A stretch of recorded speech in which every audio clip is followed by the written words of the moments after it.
Kita sedang berada di ambang revolusi industri yang makin jauh lebih berdampak daripada penemuan mesin uap atau listrik.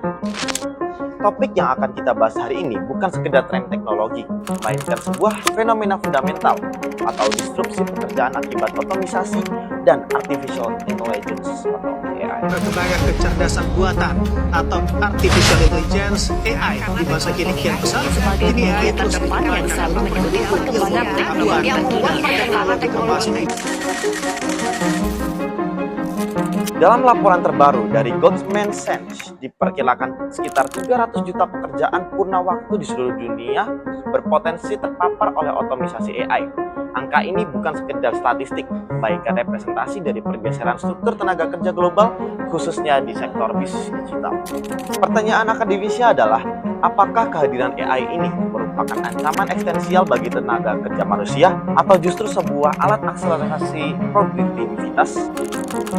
Kita akan membedah fenomena ini dari perspektif efisiensi bisnis, pergeseran kompetensi, dan strategi adaptasi yang harus kita lakukan sebagai akademisi dan calon profesional.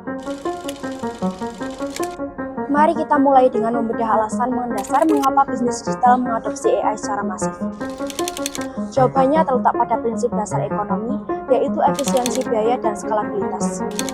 Dalam operasional bisnis digital konvensional, komponen biaya terbesar seringkali terletak pada human research atau sumber daya manusia, terutama untuk tugas-tugas yang bersifat repetitif dan administratif. Contohnya data entry, layanan pelanggan dasar, hingga pembuatan konten sederhana. Hadirnya generatif AI memungkinkan perusahaan untuk melakukan efisiensi radikal.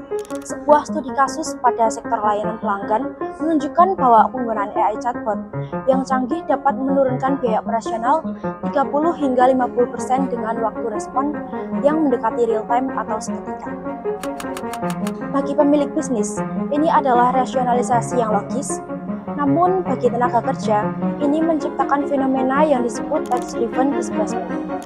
Pekerjaan yang basisnya hanya memproses informasi, kini dapat disubstitusi oleh algoritma dengan biaya marginal yang mendekati nil.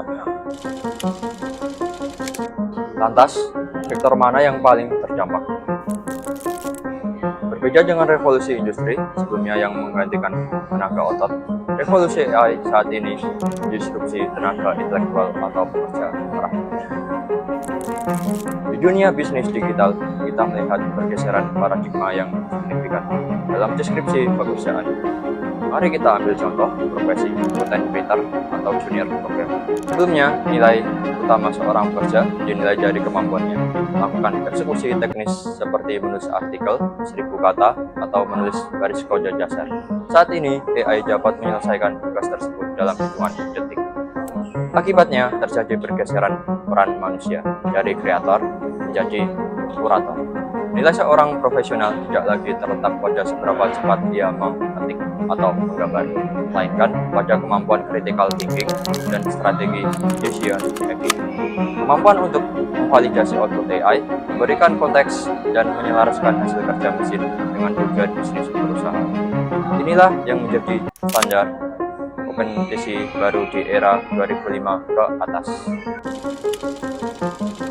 Namun, transisi ini membawa tantangan besar yang melebar skill gap atau kesenjangan keterampilan dan kekhawatiran valid bahwa hilangnya pekerjaan entry level tingkat pemula akan memutus regenerasi talent.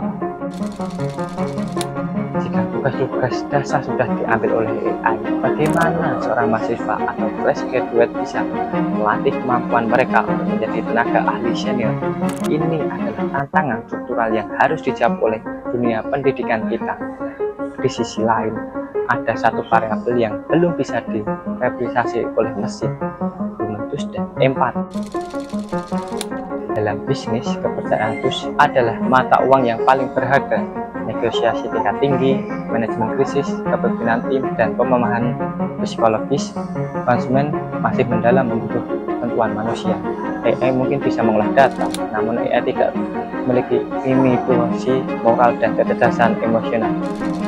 Oleh karena itu, pekerjaan yang berfokus pada interaksi manusia, kreativitas, kompleks, dan strategi tingkat justru akan mengalami peningkatan nilai volume di tengah banjirnya konten hasil otomatisasi. Berdasarkan analisis tersebut, apa strategi yang harus kita terapkan sebagai calon profesional di masa depan?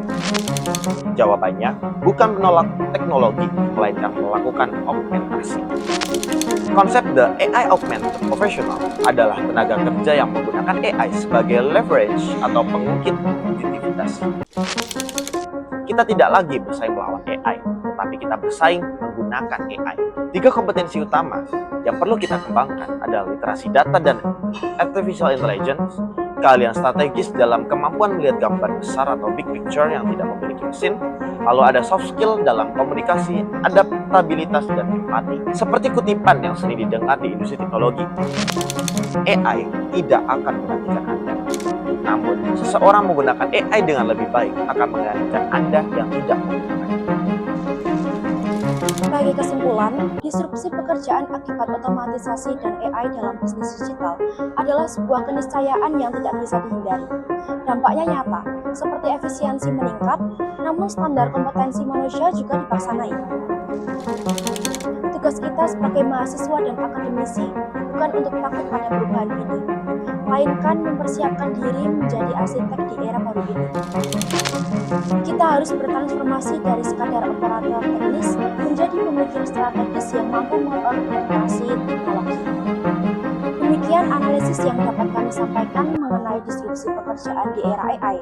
Semoga pemaparan ini memberikan wawasan baru bagi rekan-rekan mahasiswa dan akademisi sekalian.